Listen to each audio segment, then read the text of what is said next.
Olá, turma, seja bem-vindo a mais uma aula da disciplina de Introdução à Programação de Computadores. Hoje nós vamos dar continuidade no conteúdo das aulas anteriores, mas nós vamos focar principalmente nos tipos de dados que a gente usa em algoritmos e linguagem de programação. Os tipos básicos que nós vamos aprender hoje é o inteiro, o tipo real, literal e lógico. Existem outros tipos, mas esses 4 tipos que nós vamos aprofundar, eles são os principais. Com eles nós conseguimos resolver boa parte dos problemas. E sabemos que esses dados, muitas vezes, eles são armazenados em variáveis. Se vocês lembram das aulas anteriores, na aula que eu expliquei para vocês como que nós utilizamos as ferramentas de construção de algoritmos. Principalmente na ferramenta fluxograma e no Portugal, nós utilizamos variáveis. Utilizamos a variável N1, a variável N2 e a variável M. E eu disse para vocês que a variável era um recurso que a gente tinha para guardar o dado dentro dela. E é isso que a gente vai ver hoje, né? Quais são os tipos de dados, os tipos primitivos que a gente pode usar para resolver problemas computacionais e o conceito de variáveis, ou seja, como que a gente guarda esses dados lá na memória do computador. Então, seguindo aqui, para a gente entender o que são os tipos de dados primitivos que nós vamos usar na construção dos algoritmos, dos programas, a gente precisa primeiro entender o que é informação. A informação, a princípio, ela é a matéria-prima utilizada pelos computadores. O computador ele tanto pode consumir uma informação quanto fornecer uma informação. A gente vai ver a diferença entre dado e informação daqui a pouco, tá? Mas pensem por enquanto que informação é tudo que entra e sai do computador. Então, o que o computador trabalha, o que ele manipula, é o que a gente chama de informação. Então, tudo que passa pelo computador é informação. Os computadores, eles são capazes de manipular e armazenar um grande volume de dados com alta performance, ou seja, com alta eficiência. E, sendo o computador uma ferramenta para auxiliar o homem no dia a dia, nas tarefas do dia a dia, né, auxiliar a humanidade, ele libera as pessoas, os usuários, de fazer tarefas, né, para fazer tarefas nos quais o conhecimento da pessoa é indispensável. Então, o computador, na verdade, ele é simplesmente uma ferramenta de processamento da informação. E essa informação, ela é utilizada para tomar decisões. E quem toma decisões da melhor forma possível ainda é a humanidade, ainda é o ser humano. Hoje, nós temos algoritmos de inteligência artificial que tomam decisões bem assertivas, em alguns casos com mais eficiência, com mais assertividade do que o ser humano, mas, no geral, nós ainda somos indispensáveis para tomar essas decisões. E para tomar decisões, nós precisamos de informação. Mas vamos agora voltar para a diferença entre o que é dado e o que é informação. Na prática, pessoal, de modo correto, agora a gente entende o seguinte: o computador ele trabalha o processamento de informações. Mas na prática, o que eu tenho de entrada para o computador é um dado, esse dado passa por um processamento e ele me dá uma resposta na saída que é uma informação. Então, esse dado ele é processado, ele é calculado, ele é lapidado, é trabalhado para que no final os dados que eu forneci para a entrada no computador se transformem em uma informação. E aí eu uso essa informação para tomar a decisão. Então, por exemplo, eu vou dar um exemplo de data, tá? Quando eu falo a data 15 de agosto, solta, sem nenhuma outra sem nenhum outro dado, só 15 de agosto, eu digo que ele é um dado bruto. 15 de agosto pode ser um monte de coisas, é uma data do nosso calendário. Quando eu falo que 15 de agosto é o dia da informática, eu estou agregando valor a essa data. Então não é simplesmente mais 15 de agosto apenas, eu estou dizendo que 15 de agosto é o dia da informática. Então eu estou agregando valor a essa data e estou transformando ela numa informação. Então a diferença entre dados e informação é isso. Os dados é um conjunto de valores isolados, né, sem sentido, sem significado, sem um propósito. Mas quando esses dados são processados, são agregados, são organizados, esses dados se transformam em informação. Então, a informação, ela traz um entendimento mais completo do contexto que a gente está discutindo. Quando eu falo dado, eu estou me referindo a uma peça solta, sem semântica, sem ligação com outros dados. É impossível de se entender o significado. Já a informação é um conjunto de dados que foram processados, agregados, relacionados, que trazem um certo conhecimento para a gente. Então essa é a diferença. Para a gente entender melhor como que o computador manipula os dados, vamos dividir eles em 4 tipos básicos.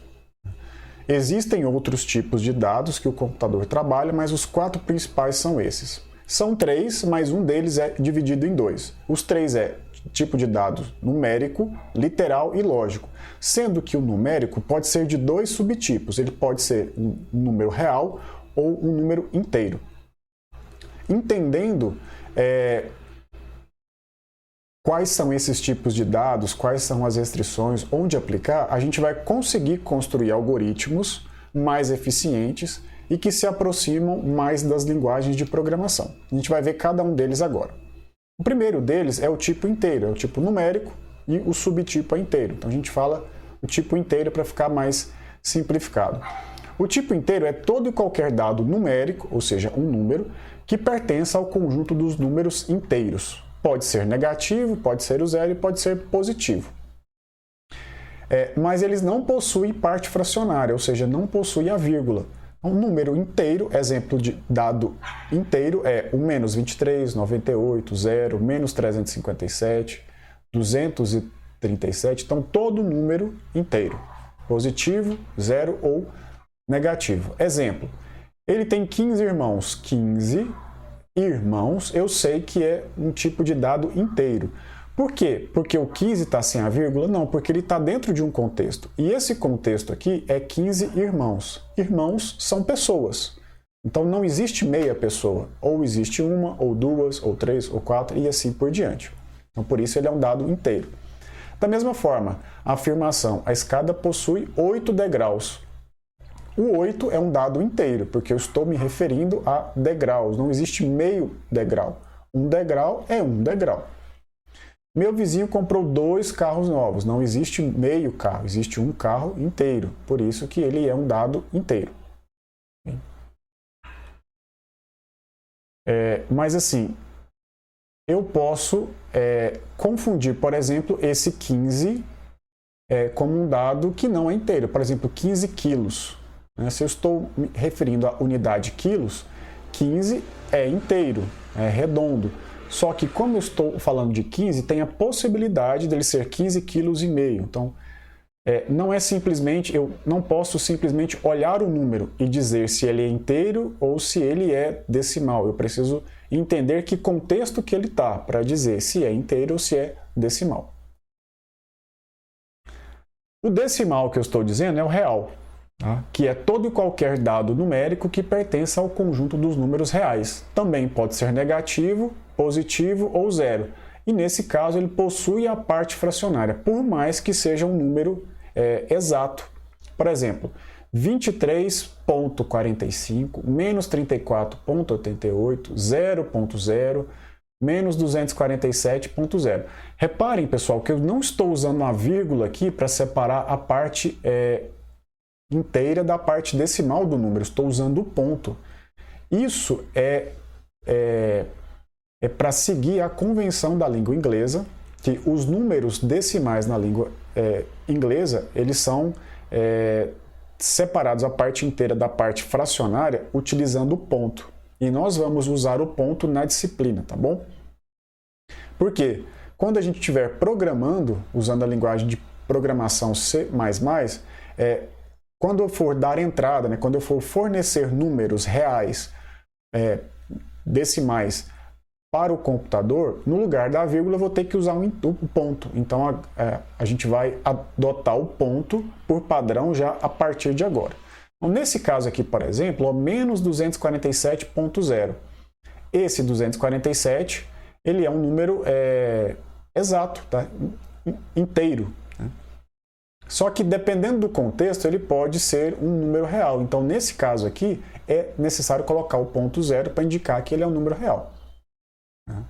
Então, exemplos aqui.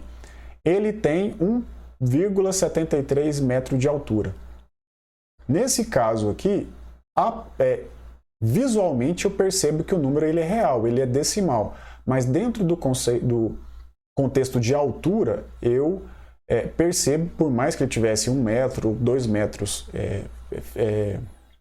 exato, né? Exatamente 1 metro ou 2 metros, dentro do contexto de altura, eu perceberia que não é um dado inteiro, é um dado real. Lembrando que eu preciso sempre olhar o contexto. Meu saldo bancário é de menos, né, devedor, R$ 215,20. É outro exemplo de número real, de número decimal. Por exemplo, meu peso é 82 quilos cravado, inteiro. Só que quilo é uma unidade de peso. E o peso, ele não é inteiro, ele é real. Então, dentro desse contexto, esse é um dado real, é um dado decimal, número real. Ok? E o literal, pessoal? O literal é todo e qualquer dado composto de um conjunto de caracteres alfanuméricos. O que significa caracteres alfanuméricos? Que podem ser números, podem ser caracteres alfabéticos, que são as letras, ou podem ser caracteres especiais, qualquer símbolo, né? Símbolo arroba, símbolo de cerquilha, as pontuações, enfim. Nesse caso aqui, né, se eu atribuir um número a um tipo primitivo literal, eu não posso fazer cálculos com esse número. Porque esse tipo literal, ele é um dado composto de conjunto de caracteres alfanuméricos. Pode ser somente números também, só que se esses números estiver dentro do contexto, né, de literal, né, de palavras, eu não consigo fazer operações com esses números. Exemplo, constava na prova, use a caneta, use somente caneta. Então aqui é um tipo de dado literal, né, o que está em negrito aqui, no caso é uma informação, né? O parque municipal estava repleto de placas não pise na grama, também é uma informação do tipo literal. O nome do vencedor é Felisberto Laranjeira, também é uma informação do tipo literal. Nesse caso aqui só tem caracteres alfabéticos, mas poderia ter número, poderia ter caracteres especiais. Então o tipo literal ele engloba todo mundo, tá? Inclusive os números. Só que um número definido como literal, eu não posso fazer cálculos com eles. Eu não consigo, por exemplo, multiplicar palavras. Okay? E por último, o tipo lógico. É toda e qualquer informação que pode assumir apenas duas situações, que é o que a gente chama de biestabilidade. Ou ele é uma coisa, ou ele é outra. Né? Também são chamados de dados booleanos. Grava essa palavra aí que a gente vai usar muito ao longo dos anos, aí, booleano, né? Que é por conta da álgebra de Boole. Ele pode assumir verdadeiro ou falso como valores. Mas, por exemplo, vamos pegar uma situação do dia a dia em que eu tenho um tipo de dado que é biestável, né, que pode assumir apenas duas situações. A lâmpada. A lâmpada ela pode estar acesa ou ela pode estar apagada, né? Isso considerando o perfeito funcionamento dela, que ela pode também estar funcionando ou estar queimada. Mas considerando que ela está funcionando, ela tem duas situações possíveis, né? É um dado biestável, ou apagada ou acesa, né? Então, eu posso perguntar, a luz está acesa? Verdadeiro ou falso? Também dá na mesma. Okay? Se for verdadeiro, quer dizer que sim, ela está acesa. Se for falso, quer dizer que ela está ao contrário de acesa. Ela está apagada. E agora que a gente viu os tipos de dados primitivos, né, o inteiro, real, literal e lógico, a gente vai reforçar o que são variáveis. No final das contas, pessoal, variável é onde eu guardo os meus dados.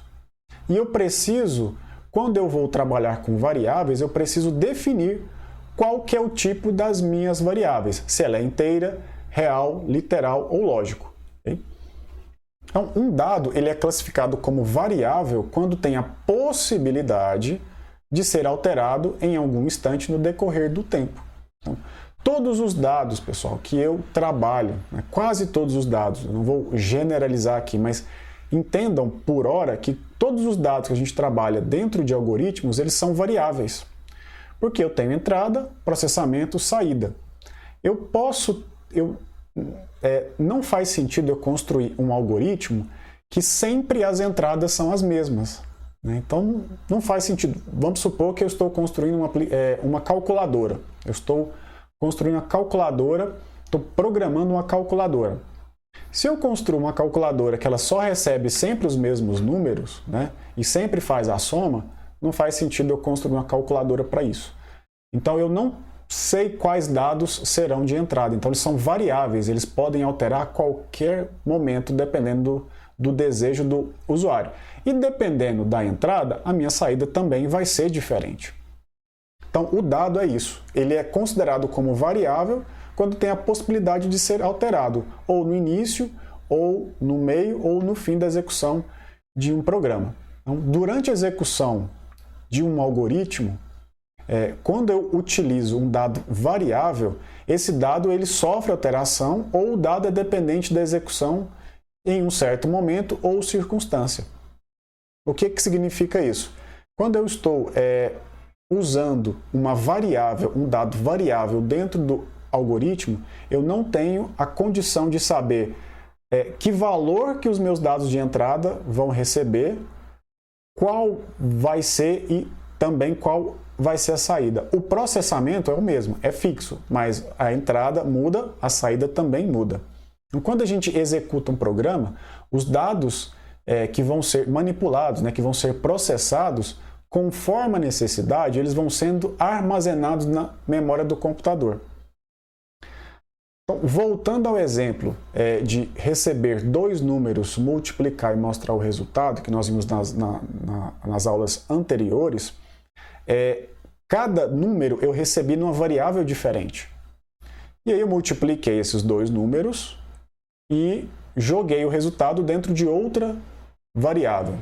Então, quando eu recebi o número 1, né, que é o N1, ele guarda na memória do computador. Depois ele vai lá e recebe o número 2, também guarda na memória do computador. Ele multiplica os dois e guarda o resultado em outra variável, em outra memória, em outro espaço de memória do computador. É a mesma coisa, pessoal, se a gente fizer o seguinte exercício.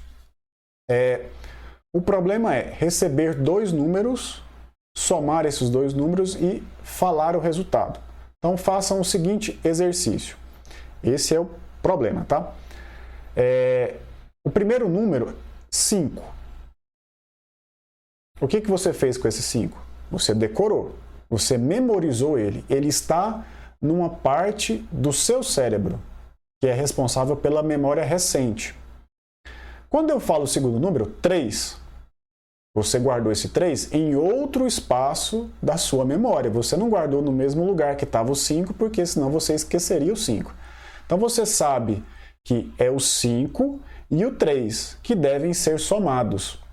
Você vai somar eles, que é o processamento, o resultado vai dar 8. Esse 8, antes de você me falar a resposta, você guardou esse 8 em outro lugar da sua memória, para depois você me falar. No computador é a mesma coisa, só que eu consigo manipular esses números guardando eles em variáveis. Então, toda variável que eu crio para o meu programa, ela é armazenada em alguma posição de memória.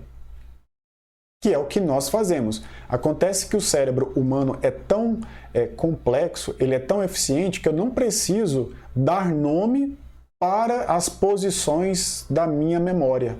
Eu simplesmente sei, quando eu recuperar que você pediu, né, para somar dois números, eu vou saber exatamente que o primeiro número era 5, o segundo número era 3 e o resultado é 8. Eu não preciso dar nome para onde cada um desses dados vão ser armazenados, mas no computador eu preciso, tá? E esses nomes são as variáveis. Então, toda variável ela possui a capacidade de armazenar um valor numa posição de memória do computador. E eu posso também alterar esse valor a qualquer momento. Eu vou falar o seguinte, olha, esquece o que eu falei, agora eu quero que você faça a soma também, mas o primeiro número eu quero que você altere para 2. Você consegue ir lá e substituir. Você não substitui porque a gente tem essa memória dinâmica, mas você sabe que para o problema aquele 5 já não é mais necessário. Então daqui a um tempo você vai esquecer ele. Você sabe que o primeiro número é 2 agora. E o segundo número continua igual, que é 3. Logo você vai fazer o processamento e vai dizer para mim que o resultado da soma é 5. Da mesma forma, o computador também faz isso. Só que como o computador é mais restrito, ele vai pegar o 2 e vai substituir na variável que o 5 estava guardando. Ele tenta imaginar uma variável como se fosse uma caixinha. Ele guardou o 5 lá na caixinha e depois ele foi lá, tirou o 5 e colocou o 2 agora. E para que a gente faça essa troca, né, de dados, essa troca de valores, né, substitua valores dentro das variáveis no computador, né, na memória do computador, eu preciso que essa variável tenha um tipo e um nome. Que tipo que é esse? É o tipo de dado primitivo. Quer dizer que é ou inteiro, ou real, ou literal, ou lógico. Então ela precisa ter um tipo. E também precisa ter um nome. Para a gente, na nossa memória, nós não precisamos dar um nome para cada uma dessas variáveis, mas o computador precisa. E é esse nome que a gente usa para realizar o processamento, para mostrar na saída. Então, embora uma variável possa armazenar diversos valores, diferentes valores, eu posso trocar o conteúdo dela a qualquer momento, ela não pode armazenar mais de um valor por vez. Armazena só um. Então, se eu tenho a variável v, que ela está armazenando o número 5, e aí agora eu falo para ela armazenar o número 2, o 5 já era, ele foi perdido. O computador já não tem mais conhecimento desse 5. E para a gente dar o tipo para essa variável, é só a gente escolher, por enquanto, se é do tipo inteiro, se é do tipo literal, se é lógico, ou se é inteiro, real, literal ou lógico. Depois que a gente escolher o tipo da variável, a gente vai dar um nome para ela. Um nome é como se fosse um rótulo dentro da memória do computador que fala, olha, se você quiser tal dado, ele está aqui, ó, porque o nome dele é esse. É o que a gente chama de identificador. Então, o identificador são os nomes das variáveis. São os nomes que eu atribuo para cada uma das variáveis para poder eu conseguir localizar elas depois lá na memória do computador. Então, não confunda nome da variável com o valor da variável. No exemplo que eu dei o nome da minha variável, eu chamei de v. E o valor atual dela é 2.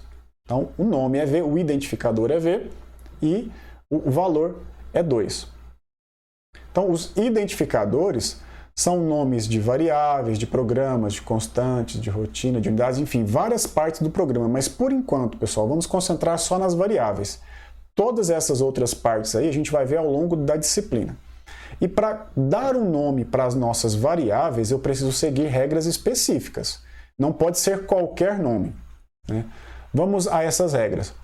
Os caracteres que eu posso usar para definir o nome de uma variável são 4 tipos. Números, né, que pode ir de 0 a 9, letras maiúsculas de A a Z ou minúsculas também de A a Z, e o único caractere especial, pessoal, o único caractere especial que você pode usar para dar nomes para variáveis é o underline. Aqui no caso do Portugal, tá? Não é permitida, a segunda regra, não é permitido o uso de acentos, nem cedilha, nem pontuações. Ponto final, vírgula, enfim. Só números, letras e o caractere underline. Vamos seguindo as regras.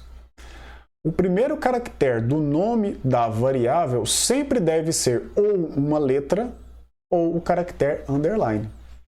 Ah, eu quero colocar um número no começo. Não pode. Sempre tem que ser uma letra, maiúscula ou minúscula, ou o underline. Não posso ter espaços em branco, nem outros caracteres especiais no nome da palavra, com exceção do underline. Também a gente não pode utilizar as palavras reservadas nos identificadores, que pertençam a uma linguagem de programação. Vamos pegar, por exemplo, o Portugal. Qual que é o primeiro comando de um código escrito em Portugal? Vocês lembram? É algoritmo. Algoritmo é uma palavra reservada, é uma palavra especial que eu não posso usar ela dentro do meu código escrito em Portugal para outra coisa. Eu posso colocar ele entre aspas, tá? Mas eu não posso usar, por exemplo, para poder dar nome para uma variável. E tem outras também, o escreva, o leia, o fim algoritmo, o declare, né? Também são palavras reservadas, eu não posso utilizar.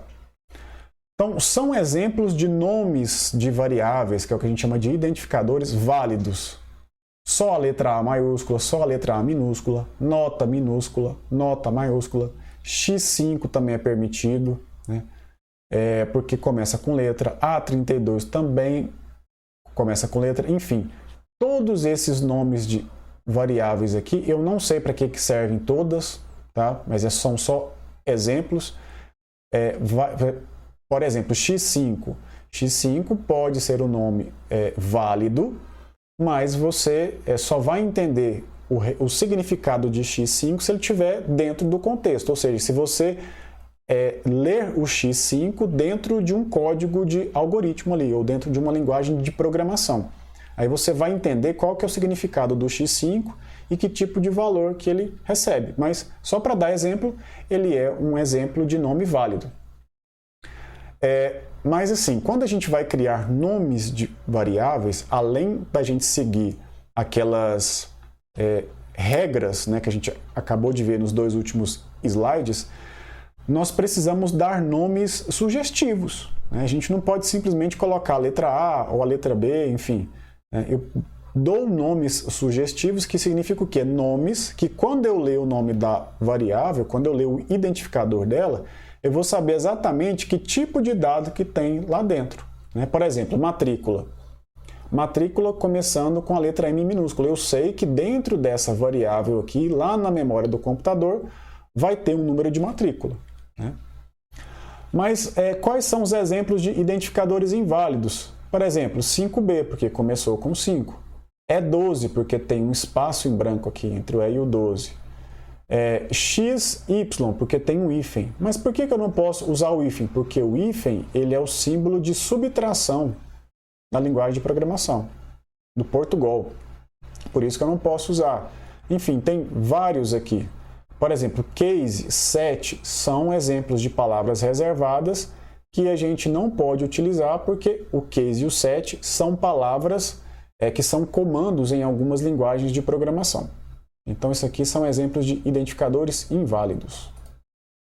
Bom, pessoal, por hoje é só. Aqui eu encerro a aula e, revisando, hoje nós vimos quais são os tipos de dados que os nossos algoritmos vão conseguir manipular. E quando eu digo tipo de dados, é tanto na entrada quanto na saída. O que eu consigo receber como entrada dos meus algoritmos?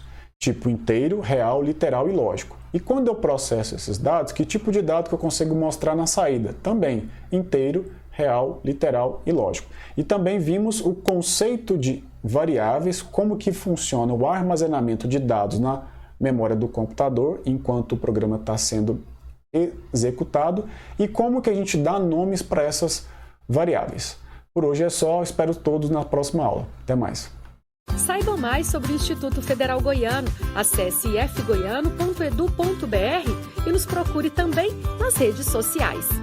Instituto Federal Goiano. A educação te transforma, você transforma o mundo.